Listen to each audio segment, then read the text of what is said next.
According to the Union of Concerned Scientists, Miami-Dade County is currently experiencing 41 days a year that feel like 100 degrees Fahrenheit, but it's predicted to experience 134 such days a year by 2050 if no bold action to cut emissions of greenhouse gases is taken.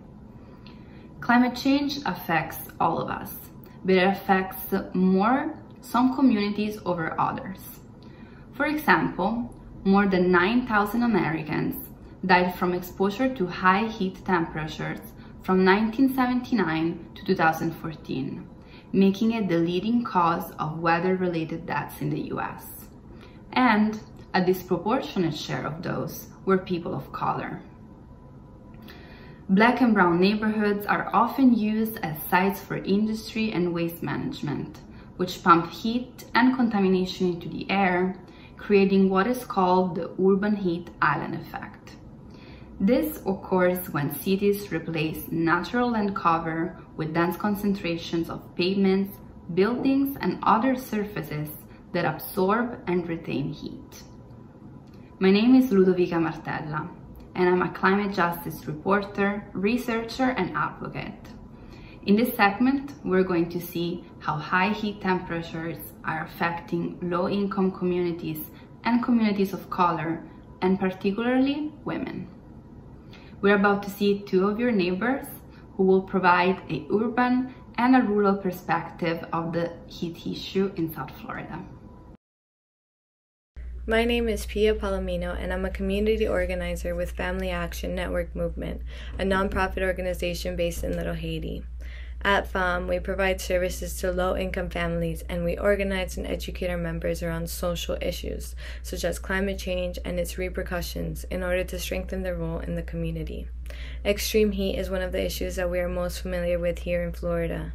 Most people are used to complaining about the heat when they step outside for a second, but for low-income families, the heat is inescapable. The median household income in Little Haiti is between $20,000 to $30,000 a year. This means that some people cannot afford to have their own car, and many have no choice but to use public transportation, which isn't the best here in Miami.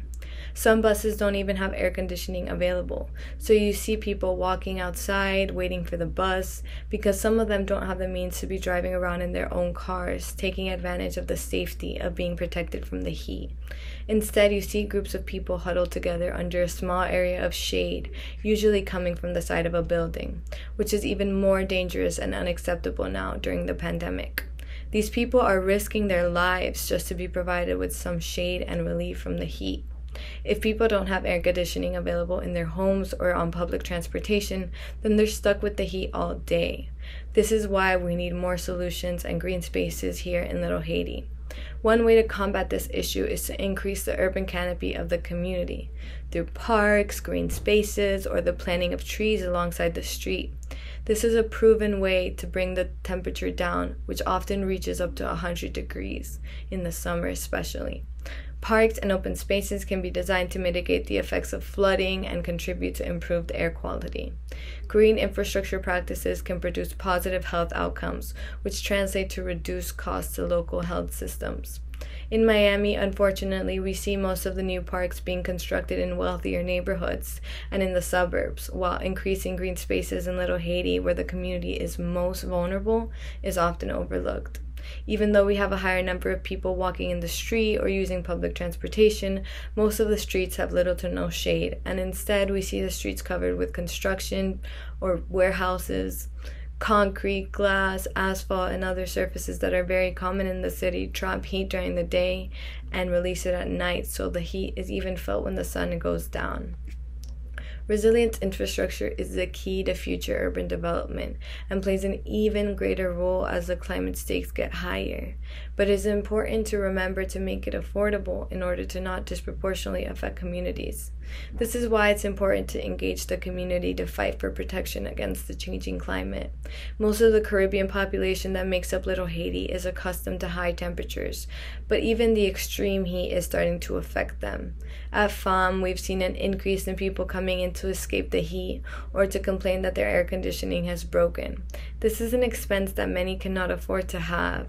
We've had families come in saying that their power has been cut off and they're suffering with the heat, unable to sleep and work properly because of this. Many don't understand the privilege of having air conditioning. We provide them with the assistance in order for them to get their services turned back on. In addition to this, we have lots of rallies and events outside, and it is our priority to make sure our members are safe and taken care of. We strive to provide them with tents to cover them from the sun, water, ice, sanitation, and food. We have to prioritize the health of the community we are serving, not endanger them. Little Haiti is just one of the low-income neighborhoods struggling with increasing temperatures due to climate change. Realities like this are more common than what you would think. Let's now shift our focus from an urban perspective on heat to a rural perspective. As of November 2020, nationally, there is no heat standard protecting US outdoor workers from extreme heat. As a result, farm workers around the country, for example, consistently suffer from health complications such as heat strokes and heat cramps. Pregnant farm workers are increasingly at risk. Just in the US, 9 out of 10 studies found a significant association between exposure to heat during pregnancy and adverse birth outcomes. These studies identified an increase of up to 21% of premature births due to increasing temperatures when compared to previous years.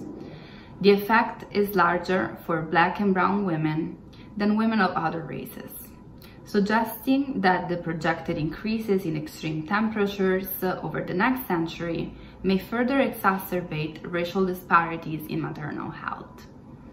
Here's Guadalupe de la Cruz, who will give us her first-hand account of the impact that heat has on farm workers and pregnant farm workers in South Florida. Hello, my name is Guadalupe de la Cruz, Farm Worker Program Director with American Friends Service Committee in Florida. Farm workers have always been members of the community that have been thought little of when it comes to protection, safety, and pay. Though many times farm worker issues are painted as a general, the perspective of farm worker women are not pointed out or highlighted when advocating for farm worker rights.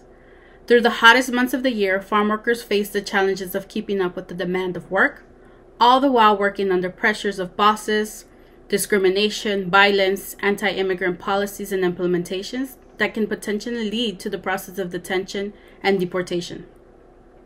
With temperatures on the rise and reports of more heat waves coming, we see that the health and the quality of life of many farm worker women are affected. Long exposure to sun and heat lead for many women to develop both short-term and long-term chronic conditions, such as fainting in the workplace, dehydration, heat exhaustion, heat strokes, dangerous body temperatures that can damage internal organs and affect the woman's reproductive system. Pregnant farm workers are more likely to experience complications with pregnancies, and we see how heat can directly affect the fetus, causing developmental issues such as preterm birth, child being born with low birth weight, and at times a stillborn. We know that breaks are not often taken during long work days because there's a constant fear of losing their job, especially when immigration status is something workers may not have. Though OSHA may have statutes related to workers and heat, they only provide best practices for companies and workers to follow on this matter. There are no state laws that guarantee safety and accountability of bosses to carry out safe measures for workers during hot days. There is no guarantee to shaded breaks or access to cool, clean water. With some states not having right to pregnancy accommodations, women who are pregnant have very little power or leverage to negotiate with bosses or other workers to carry on lighter loads of work. All this, with an added factor of pesticide and chemical exposure in the fields, make heat and sun exposure more dangerous. There are no federal heat standards that protect farm worker women in the workplace. And that is why, as we get closer to legislative session, we continue to mobilize and advocate to our state officials the importance of putting into place policies and laws that protect farm workers and farm worker women. Initiatives that become bills like Pregnant Worker Fairness Act and the Bill for Heat Illness Prevention mandate trainings to workers exposed to heat and sun, both indoors and outdoors. These bills protect and guarantee the workers' right to shade, breaks, water, and much needed trainings for health and safety so workers know what to do during these intense days of heat. The reality is that these two women's voices are part of an array of voices that are often silenced or do not get the attention that they deserve. Climate change is multi-layered. It has environmental, health, and social implications. The experiences of Pia and Guadalupe are meant to show you that there are people suffering greatly from the heat, more than others. If you are wondering how you could help, you are already on the right track, because you're here. Share with your family and friends what you have learned today, and continue learning. One way to do this is to get involved with local organizations. This is also a good way to give back to your community and to your neighbors. There are dozens of active organizations in Miami-Dade, which you can join to make a difference.